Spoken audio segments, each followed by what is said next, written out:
Good morning, entrepreneurs. Welcome. You are tuned into the Non-Corporate Network, the worldwide leader in entrepreneurship. You're watching Entreprenews, a show where Dustin and I debate the top 6 trending small business headlines for 3 minutes each. We each give our take. They award me champion. We do a ceremony. I stand on top of the podium. The flag drapes down behind me.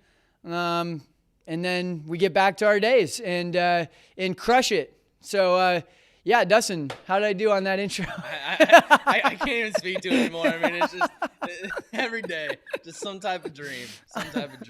But, oh, gosh. Well, yeah, we're excited to have you, and we're excited you're a part of our mission to help spread unbiased and real news specific to entrepreneurs and specific to you in Arizona. We've got some local stories that we'll be bringing you as well. But without further ado, you ready to jump into it? Let's dive in. Let's so do for it. our first story, Grocker launches team wellness tool for small businesses. So they've created an app or a platform to help with the wellness and mental health of employees. They have 4,000 videos, 130 experts, and over 90 programs that you can access on demand, along with team meetings. And so really they're trying to do this virtually, really hit on the mental side. And the different categories they have are fitness, mental health, nutrition, sleep, and financial well-being. And so lots of education, lots to offer. You know, should small businesses be investing more into this, or what are your thoughts, Chad? Yeah, I mean, we know that mental health is definitely something that is coming more into the fold, especially with people working from home.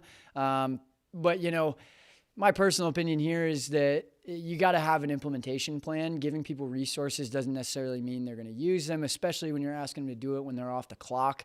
And so I do think it's a novel idea and definitely a push in the right direction. But, you know, there's thousands of YouTube videos online. I haven't watched all those either. And so I can't imagine that busy workers are going to want to spend extra time going through these videos. But yeah, I mean, I think it is a priority and it's a step towards, you know, I think there should be resources provided by the business for employees. Yeah, I think it's all about how you implement it. I mean, I see more times than not, it's a tool, and people will invest into the tool thinking it'll just run itself. It's all about how you get the team to use it. And I think, you know, first and foremost, most businesses are probably going to tell people to go ahead and access it after hours. It's like, who's going to do that? Or you can fold it into part of the day-to-day, but, you know, you're still secluded, watching on your own. And so it's I think. Well, it's doubling its cost too, because you're paying for the time too. Exactly.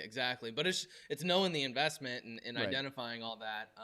But I do like that they're heading in that direction. I mean, anything with mental health, I know we had on a previous episode, I mean, a couple weeks ago, you know, the suicide rate keeps going up, and you know, it's scary out there in terms of, I mean, it's insane how you tune into the news and there's literally like a running death toll. Like I don't think I've ever seen that before on the news. But I mean, whether it's through this tool or something, it's cool to see that more and more are circling around or gathering around, just trying to focus on the mental health side of things. I think the best remedy for mental health is human interaction, whether that's through like a therapist, whether that's just talking to your friends, whether that's doing a happy hour. Like human interaction is what's going to kind of bring us out of this whole kind of depression state that it seems to be something that's kind of running rampant. And so, yeah, I just don't think that watching more videos and looking at your phone for longer in the day is necessarily going to help with your mental health. So I think there's probably a better medium to do this, or maybe like we talked about doing like a Zoom call, having a seminar, or at least you're like talking to the person as opposed to just watching a static video. But get a membership in Mountainside Fitness. They're open. Yeah. Touche. So on to our next story. So Arizona joins a national network to reskill employees. Really, they've joined 20 other states in this initiative, and it's focusing on those who have had jobs that are going to be completely wiped out from COVID, and those jobs aren't to return. There isn't a whole lot of like curriculum or definitive structure to this. Right now, it's a lot of thoughts and strategies on how this can be done.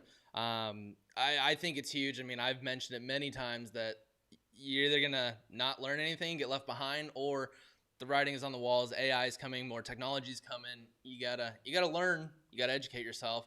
it's awesome to see that states are taking part of this. But my question is, with almost half of the country doing this, should the federal government step in, knowing how much AI and technology is going to take over? I mean, should this be done at the federal level, or do you think the state should continue to run this initiative? Yeah, I'm putting my money on the states here.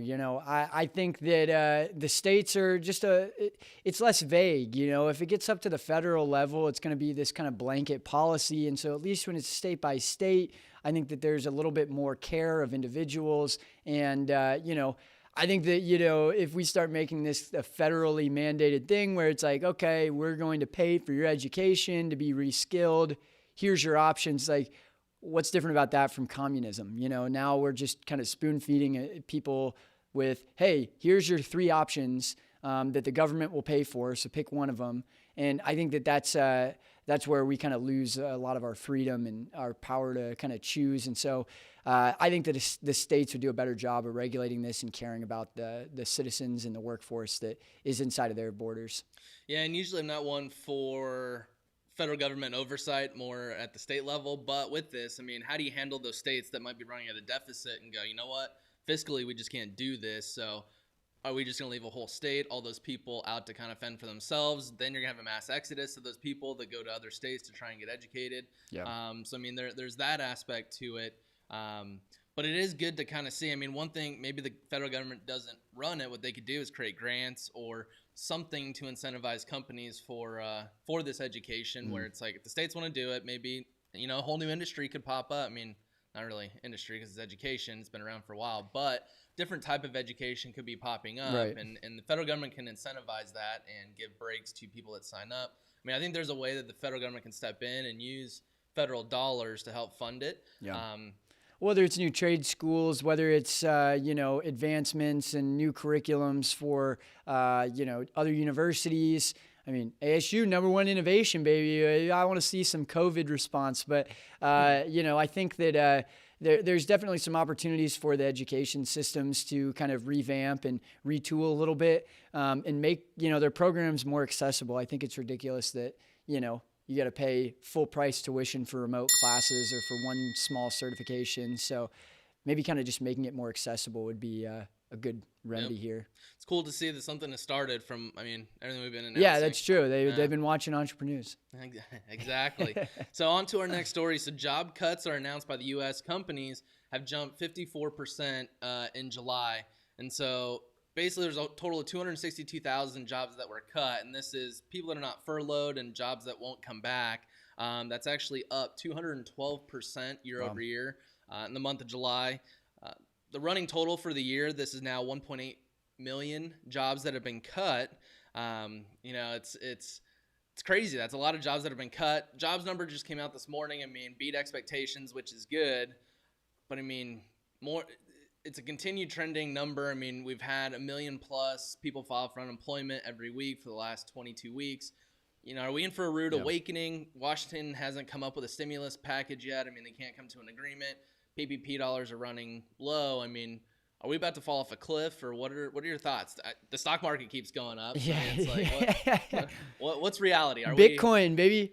Oh, gosh. No, I mean, I think that this is kind of concerning that we're at a stage now where we're still seeing layoffs.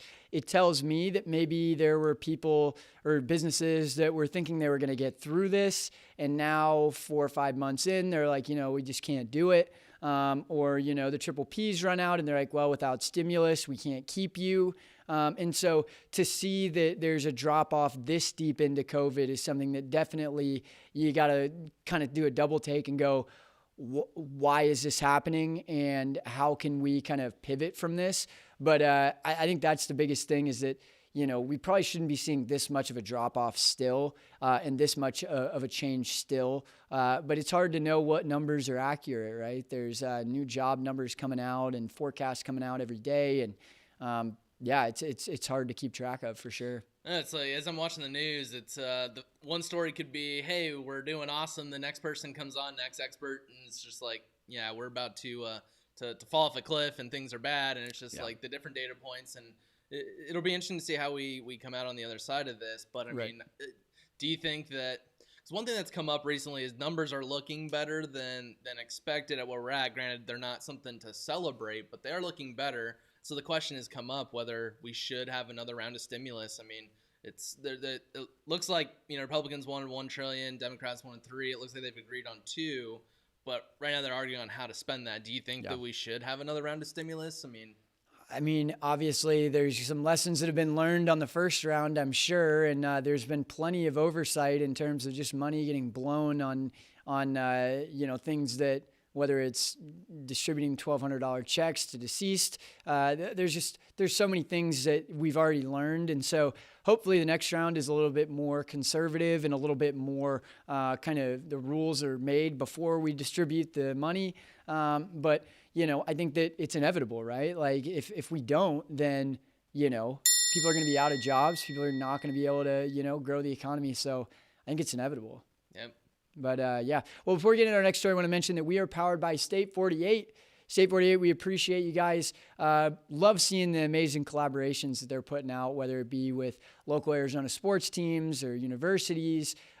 Just really humbling to see a business like them doing well and really bringing a lot of great press to Arizona. Yep. Clothing for all, inspired by Arizona. Doing a lot of great things. Their ASU U of A shirts are being done, getting printed, and they're about ready to be released. And website's about to drop. They're doing quite a bit. Forks up. So, state48.com. Check them out.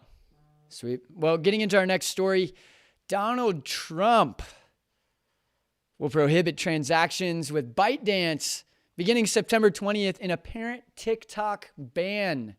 We've been talking about this story for a few weeks now. And so after kind of weeks of debate and wondering what's going to happen, it seems that as of September 20th that TikTok will no longer be something you can use in the U.S. Just a quote from the actual order says, address the national emergency with respect to information and communication.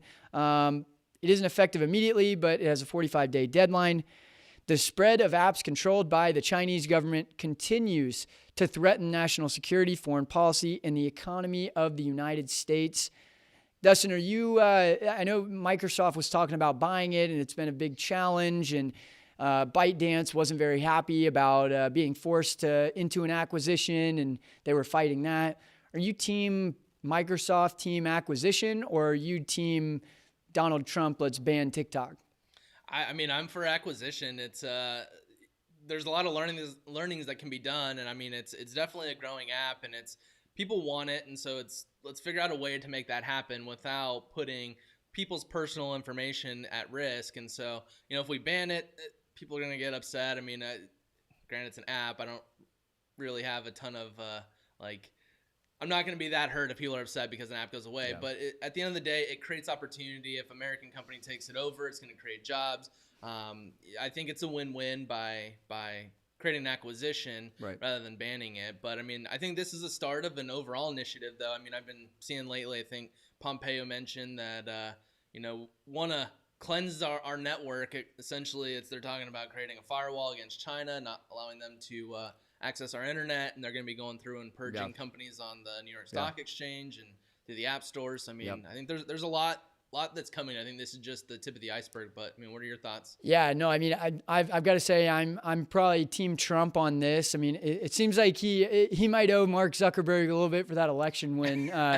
It does decrease the competition, which I don't think is ever super healthy, but I just don't see a company like ByteDance owning whatever entity it is, not being corrupt or not trying to take U.S. data. And so I just don't think that there's any legislation that's going to stop them from doing that other than saying you can't use this in the U.S. And so, I think it brings up a lot of things. I mean, at first we kind of pass it off as like, oh, who cares if they know what I like on TikTok? It goes much deeper than that. And obviously to your point of Pompeo and the Clean Internet Act, I mean, I think it's something where there are legitimate risks that we are not really aware of that aren't being reported to us. And this wouldn't be a conversation if it wasn't something that was serious. So, I think the best route is just let's not use it in the U.S. I mean, there's no one that physically gets hurt, so I think that's why people kind of put a blind eye towards it. But I mean, whenever you can figure out how to speak to someone, because it's a psychological warfare Yep. and that's Yep. it's crazy. Amen. Well, moving into our next story. This is crazy. So one tweet tried to identify a cop, and then 5 people were charged with felony harassment. A New Jersey police department is pursuing cyber harassment charges against 5 people in connection with a protest photo that was uploaded onto Twitter in June. Essentially what happened was someone took a photo of a police officer during a protest and then posted it to Twitter asking if anyone could identify that cop. 5 people retweeted it. Now all 5 of those people are looking to be charged with the felony cyber harassment, which is punishable by up to 18 months in jail. This is crazy to me. You know, this is a big precedent that seems to be brewing here on what's going to happen. My question to you, Dustin, is: Are you on the side thinking that this is infringing our First Amendment rights? Do you think that cyber harassment is something that needs to be taken this seriously, and there should be policy for it? Like, what do you think? I mean, man, felonies for that's it's pretty aggressive. Yeah. You know, I don't know what the tweet looked like. I mean, I doubt there was anything that said, you know, we need to identify him so we can hurt him or do something. I mean, there could be something bigger at hand. So, I mean, I think it's more on the side of infringing on the First Amendment rights. I mean, it's tough though. I mean, with so much divide between police officers and citizens and all that, it's tough to know what actions were going to be done if that police officer was identified.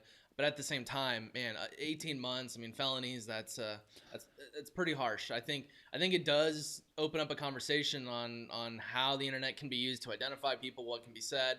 I mean, I don't think they're necessarily harassing them. I mean, harassing, you gotta, be engaging with someone, poking at them, whatever it may be. I doubt they tagged them. I mean, it's well, tricky. I think people are aware that you can be punished for this legitimately. And so I think that that's one thing is, well, my digital self is going to be in trouble for this, but my in-person self isn't. Like, I can not say these things on social media, but I can say them in person. Creates this double standard and this very gray area. I mean, obviously, social media companies like Facebook, Twitter have taken very seriously identifying hate speech and removing those things through algorithms, through content moderation. Obviously, this wasn't the case with this post specifically. There was some profane language used in the description with the photo. But again, it's something that isn't illegal for you to say in person, but now you're going to be charged online. I think there's this big double standard. So like I said, big precedence that's brewing here. I mean, is the difference because of how amplified it could be? Like, if I go out and say it on the sidewalk, there's only 10 people that can hear it next to me. Right. If I can post it, I mean, it could get retweeted and end up getting in front of 500,000 people. Exactly. I mean, is that... I think that's a piece of it, but I mean, again, shouldn't tough. I have the right to go in front of 500,000 people and say something on the microphone the same way? Like, so yeah, it's just, it's tough. Well, getting into our final story, JCPenney Leases in Arizona go up for auction. This is interesting. We've seen a lot of retail giants such as JCPenney have to kind of close their doors for the time being, obviously, and now putting these up for auction. It's crazy. What are your thoughts, Dustin? Is this going to promote, is retail going to come back here? Is there going to be some kind of innovation? Or are we doomsday? Are these going to be ghost towns of JCPenney and other retail stores? I think innovation is going to come. I think it might not look the same as it did before. But I mean, with things being closed down, I mean, people not paying rent or whatever it may be, I think, rents are going to come down, which might create a huge influx of people renting. But at the same time, I think, some of these spaces, they could create 10 stores within that one. I mean, I think there's going to be a thing where you go and try things on and then essentially order it online and it comes to you in a couple hours or over in a bigger warehouse. That way it's the actual commercial real estate. You're paying a whole lot less. People can feel it, see it. I don't know. It'll be interesting to see what happens. I mean, I know that there are more and more stores that I drive by that have been closed down going on months now. And it's, who's going to move in there? As we get more digital art, is it going to be used? Yeah, who are the companies that are doing well that can repurpose that space? And the only thing I can think of is, well, Facebook, Apple, Twitter, like not Twitter necessarily, but like Google, Amazon. It's like, we're going to put warehouses in there. I mean, I think you bring up a really good point in the sense that this is something where, you know, maybe there's a fusion with e-commerce and this in-person retail where there's some kind of middle ground. But, you know, I'd like to say pro innovation here. I really think that a lot of these stores are going out and it's not going to be filled for a while. I just think that there's not enough foot traffic for a business to have that much square footage unless it's a warehouse. And are you going to put a warehouse in the middle of Fashion Square? Probably not. Yeah, and this is where I think maybe co-working spots are going to be huge. I mean, as much as we talk about it, if working from home can become bigger, you know, a co-working spot can go and buy different areas in the valley, and each company can have a headquarters or whatever office space. The problem with co-working spaces is they're not recovering like they were supposed to, whether it's WeWork, I mean, just locally, not recovering the way that we were hoping they would. Yeah, I mean, it's, you know, what do you think is going to be filled there? I mean, like I said, I mean, maybe some kind of co-working space that's funded by Microsoft or Apple. That would be interesting. I mean, get Amazon in there and you have all the buttons where people can go buy and click the button, you can order. Give people Microsoft Surfaces. Like, I mean, they're pretty much doing that with their store now, but it's just like you don't stay there all day. So make a bigger Apple store and let people hang out and drink coffee. I'm sure it would make them money. Yeah, no, it'll be interesting to see. I mean, it's there could be a ton of ghost towns and a bunch of malls here soon. Yeah, it's scary. Well, we hope that you know, entrepreneurs like yourselves are going to help us turn the corner, problem solve, come up with innovative things to continue to push our economy forward. Looking back at the stories, I mean, big thing to me, I mean, we talk about it all the time in this TikTok story, but the fact that they're now putting a 45-day timeline on it, especially after how much has been invested into, you know, getting Disney executives on board, finding headquarters, hiring people in the U.S., monetizing influencers.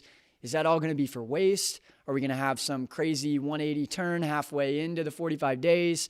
This is like a soap opera to me. So, I love that. I think it's going to be a roller coaster for sure. You know, my not so much favorite, but most interested one to see how it kind of plays out is the Twitter incident with the police officer and people. What kind of precedent? A bunch of precedences are being set right now. Yeah, I mean, as we speak. And so, I mean, it's going to define the future on how all these tools and platforms can be used. How is policy going to be made? You know, what laws are going to come into play? Yeah. So, be interesting to see how that plays out. Yeah, absolutely. Well, we appreciate you guys being here. Watching is not free. You got to go and tell somebody about Entreprenews. If you are an entrepreneur and you want to help bring your story to life, you want to amplify your voice, reach out to us, ncnbroadcast.com. We want to help you to make that a reality.